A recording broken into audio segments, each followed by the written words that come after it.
Welcome back to the Tradesman channel. Tonight we're going to make a cabinet box, so if you want to learn how, stay tuned. I'll see you on the other side.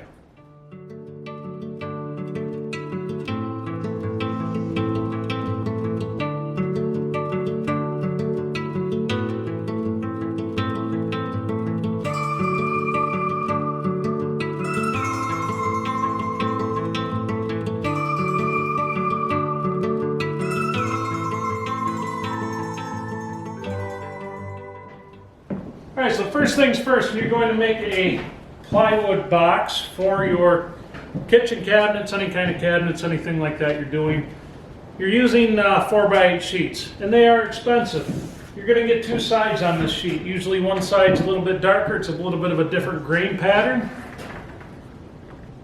And that's the side I want to use. So if I'm going to cut this out with a circular saw, I want the side I'm not planning exposed. I want it to be up because of the tear out. Now you can mitigate tear out with some painter's tape. You can knife the lines. I don't worry about any of that because there's going to be a lot of rabbeting. Most of the edges are going to be hidden. That's cut. I'm not too worried. It's on the inside of the cabinet. So, sheet goods are expensive. This is an even top grade cabinet plywood. It's decent stuff, but it's still 50 something a sheet for a piece of 4x8, almost 3/4 dirty cheaters. So what we need to get a bottom out of this, two sides, and a back. Now most people don't use full 3/4 inch for the backs of their cabinets. A lot of them will use 1/2 inch or 1/4 inch, something like that. I like the strength of 3/4. That's just me. Nobody has to do it the same way I do because I could be wrong. Now we're going to put this together with a couple of different methods rolled into one. We're going to rabbet this. We're going to rabbet it out for shelves, and we're going to rabbet out for the sides and the back and all that. And then we're going to use Craig screws. Keep in mind, if you're going to sink them into rabbets, you want shallow rabbets and you want shorter Craig screws. If you're using like the 1.25 inch Craig screws that you normally use for 3/4 inch material, they're going to be too long. They're going to poke out the sides of the box. You don't want that because part of this is going to be seen. Now, this is going to be like a bastardized buffet type thing that's going to go in our dining room. So you're going to have three sides exposed all the time. It's going to be a two-tiered cabinet. So I'm going to have a bottom part that's going to have a live edge 2-inch thick black cherry top on. And then we're going to go up with a thinner cabinet up top, same width as the bottom. So I'm going to do a little bit of measuring here, and we want to see how we can get the most out of this piece of plywood. You gotta love Blows and Home Despot plywood. The problem is we don't have too many decent lumber stores left around here that's not Blows and Home Despot. Unfortunately, it just screws all of us guys trying to do this stuff because the quality sure as hell isn't what it used to be.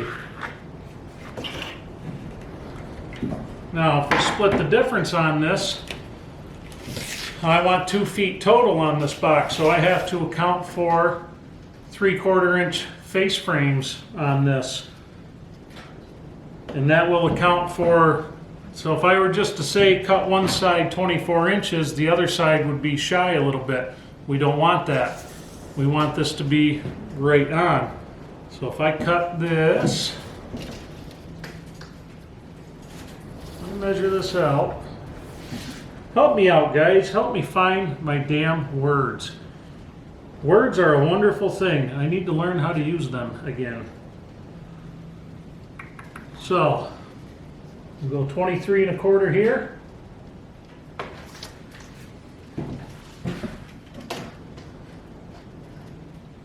Three and a quarter here.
Okay, so now we have all of our panels are cut for the box itself. The sides, the bottom shelf, the back.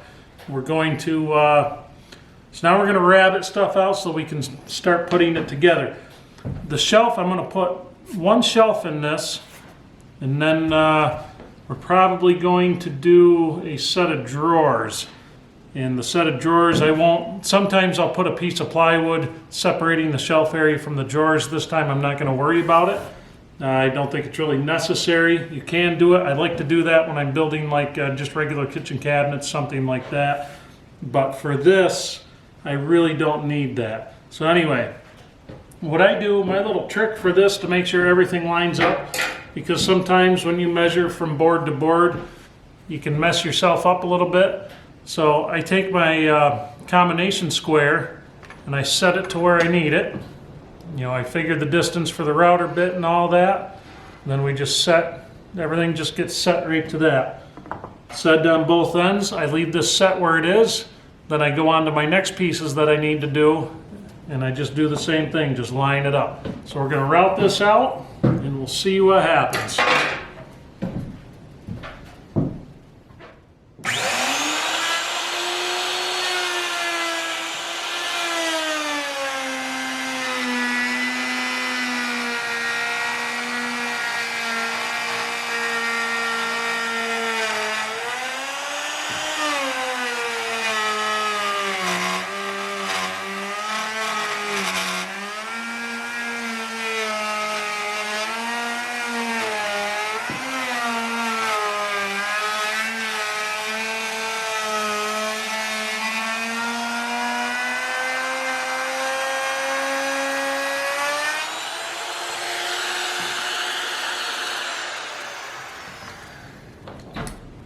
Again, I'm using a piece of plywood with a good edge on it that we know is nice and square and true.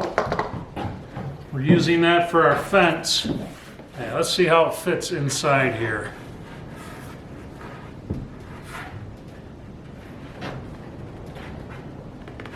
Just like that, nice fit. Now here's the deal. We're using a 3/4 inch straight bit to do this. But the plywood manufacturers, in all their wisdom, this is not a true 3/4 inch piece. It is,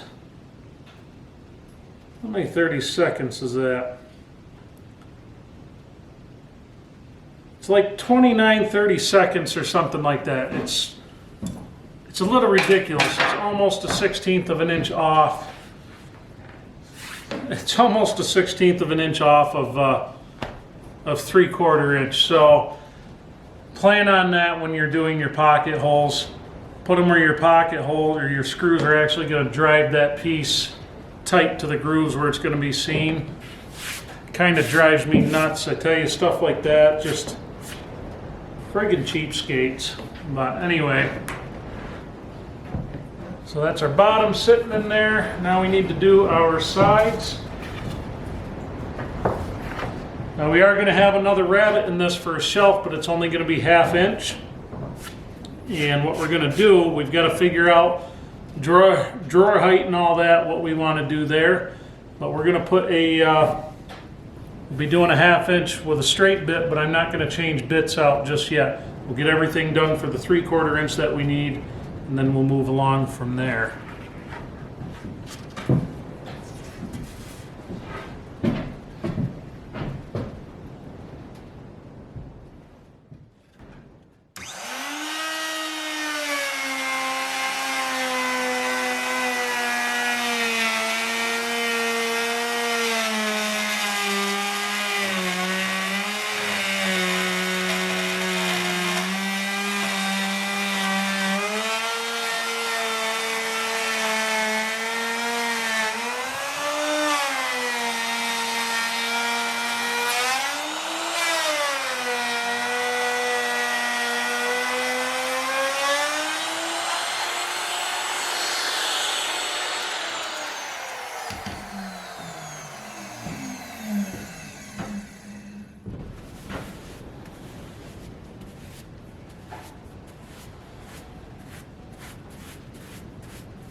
All right, let's put our extra rabbet here together. Who doesn't need an extra rabbet in their life, right? So basically, after you route all this out, it should all slide together pretty nicely. I said it should all slide together pretty nicely. Of course, it's not exactly held square either.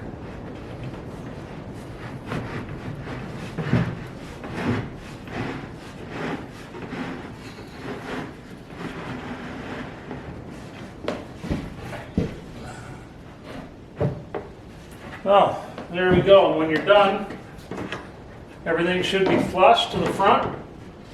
And if it's not, you do what you got to do. Like this right here, looks like I'll have to trim about a 1/16 of an inch off. So I'd rather have that shy a little bit than have it sticking out because it's going to hold my face frame out. And I want that face frame nice and tight to right there. Now, a good rule of thumb a lot of people do is they build the face frames first. A lot of cabinet makers do it like that. I've always built the boxes first and then built the face frames to match them. I found I just prefer to do it that way. Everybody has their own method of doing. There's a million different ways to get a job done. So it's getting super late here, and I can tell because I'm making mistakes like that. So we're going to go in and edit this thing. Tomorrow we're going to get our pocket holes where they can't be seen, get this glued up, put together, and then we're going to start working on the top of this thing, which is going to be some live edge, a couple of live edge cherry slabs, a couple inches thick, so that'll be fun. We'll be breaking out the router sled again, stuff like that, and we're going to have to join two pieces together because I don't have one wide enough, but should come out pretty nice. Once we get that done, you know, obviously I've got a rabbet out yet for shelves in here, so we'll have to hit that. I love extra rabbets. So anyway, hope you guys enjoyed it, and I will see you on the next one.